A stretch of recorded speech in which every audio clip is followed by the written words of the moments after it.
plus, vous n'avez pas envie de laisser votre mari s'occuper du bébé dès qu'il sort de la maternité.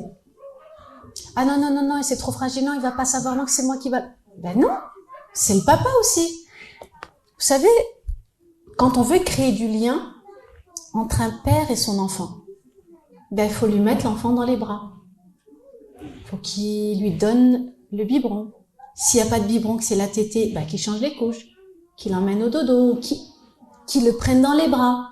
C'est comme ça qu'il va créer du lien. Vous croyez que c'est en le séparant, en lui disant non, toi ton rôle c'est de ramener à manger à la maison ou de faire des trucs d'homme, et non, le reste c'est moi qui m'en occupe.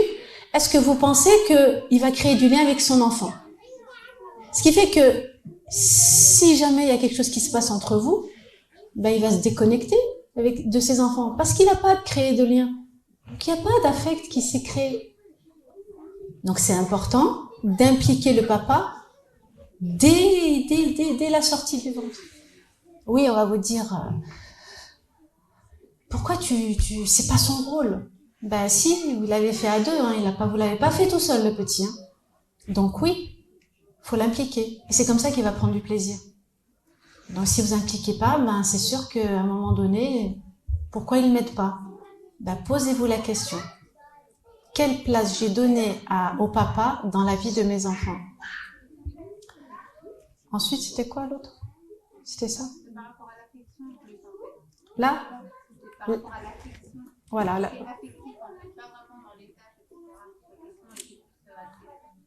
Pour les tâches? Oui, ben c'est ça. C'est parce que vous n'avez pas créé... Parce que, voilà, à partir du moment où il n'y a pas de lien qui s'est créé avec l'enfant, ben, automatiquement, il y a une déconnexion qui se fait. Il sait que c'est son fils, mais voilà, basta. Il n'y a pas d'échange, il n'y a pas eu... Vous savez, l'attachement, à proprement dit, déjà vous le créez avec vos enfants. Dès qu'ils sortent, c'est ce lien déjà inné que vous avez dès qu'ils sortent de votre ventre. Mais ce lien-là, il l'a pas, le papa. C'est pour ça que vous devez le créer pour qu'il puisse justement, pour qu'il puisse l'avoir. Et ça, c'est en ayant le bébé constamment dans les bras. Il vient, il participe, il est là, il est présent. Tout ça, c'est comme ça que vous allez pouvoir créer. Sinon, vous créez de la distance. Mais quand ils l'ont pas et que les filles grandissent, comment faire pour compenser pour les filles, par exemple? Quand ils l'ont pas, c'est-à-dire? Qu'ils sont absents. On a fait l'erreur. Ah oui, ah bah c'est mort. Bah c'est mort. Je suis dure, hein. Non. Bah oui, hein. Bah, si ça n'a pas été créé, il n'ira pas spontanément vers elle. Comment on arrange ça? Hein? Comment on arrange ça après avec... Ah bah c'est essayer de faire toi ce travail avec elle et que tu fasses en sorte qu'elle fasse aussi un travail sur elle-même, de valorisation. C'est-à-dire qu'il ne faut pas qu'elle tombe dans une relation tout de suite. Il faut d'abord qu'elle se construise elle-même, toute seule, avec leur capacité, pour qu'elle soit sûre qu'elle soit capable d'être des femmes à part entière, avant de pouvoir de créer une union. Une autre question?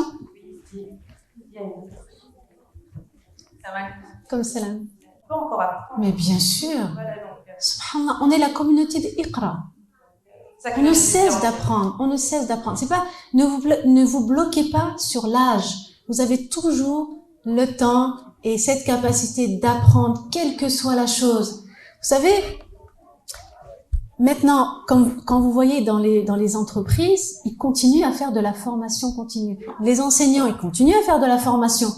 Hein, des fois, vos enfants ne vont pas à l'école parce que les enseignants sont en formation. Ben, ils se sont rendus compte que quand tu as eu ton diplôme, c'est une chose, mais tu ne sais pas tout, parce que les sciences évoluent, les choses évoluent, et qu'on a toujours besoin d'une remise à jour. La mise à jour, elle est nécessaire. Et donc, on doit toujours apprendre, quel que soit l'âge dans lequel on est. Si on ne fait pas travailler notre cerveau, si on ne fait pas travailler notre mémoire, si on ne fait pas travailler justement pour avoir ce réflexe de continuer à apprendre, ben on arrête. Hein.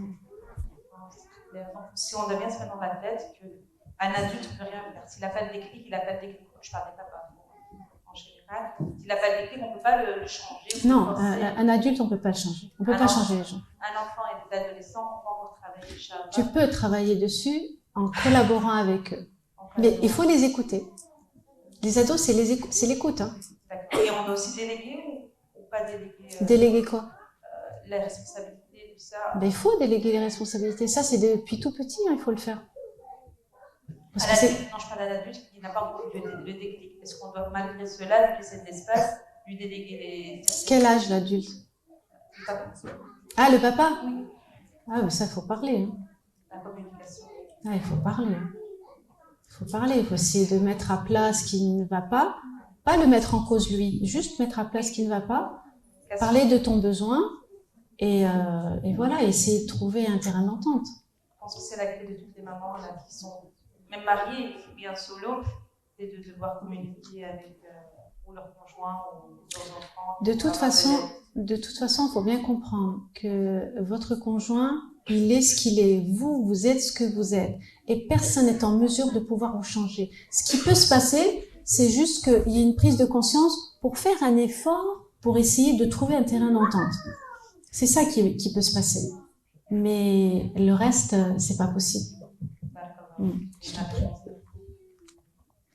va demander pour la communication entre hommes et femmes mariés. Je vais être direct dans la question. En fait, si la femme n'arrive pas à communiquer avec l'homme, ou plutôt l'homme ne veut pas faire d'effort, que doit faire la femme en fait? Vous voulez me faire dire quelque chose? C'est ça? Oui, en fait. Oui, si, vous voulez me faire dire quelque chose. Elle doit se battre. Je peux pas vous dire les choses comme ça. Déjà, je connais pas votre situation, mais il faut bien comprendre que le problème, il réside pas là, il réside au commencement, dans votre choix. Pourquoi vous avez choisi telle personne? Pourquoi vous n'avez pas fait tout ce qu'il fallait dès le départ? Voilà parce que n'oubliez pas que le mariage, c'est un pacte, mais un pacte que vous créez avec Allah subhanahu wa ta'ala. Ça veut dire que quand vous vous mettez d'accord avec le futur conjoint, des règles que vous allez établir dans votre couple, dans la manière dont vous allez éduquer vos enfants, il faut bien qu'ils comprennent qu'un pacte, il doit être respecté. S'il n'est pas respecté, tout pacte peut être rompu. Mais comme on a été éduqué de manière que, patiente, sobre, patiente. Mais la patience, elle est pas là. La patience dont Allah subhanahu wa ta'ala il parle, il nous demande pas de patienter dans ce qui va nous créer un tort, mais un tort vraiment très grand. Surtout l'impact que ça va avoir sur les enfants. La patience, c'est dans les épreuves. Oui, c'est une épreuve. Oui, c'est une épreuve, certes, mais c'est une épreuve que tu as délibérément acceptée. Et que, à un moment donné, il faut imposer un changement, pas toi, mais amener des personnes qui vont discuter pour qu'il y ait un changement. Et ça, c'est important qu'il puisse y avoir un changement. Et pour communiquer, toujours pareil. On essaye de communiquer. N'oubliez pas Pharaon.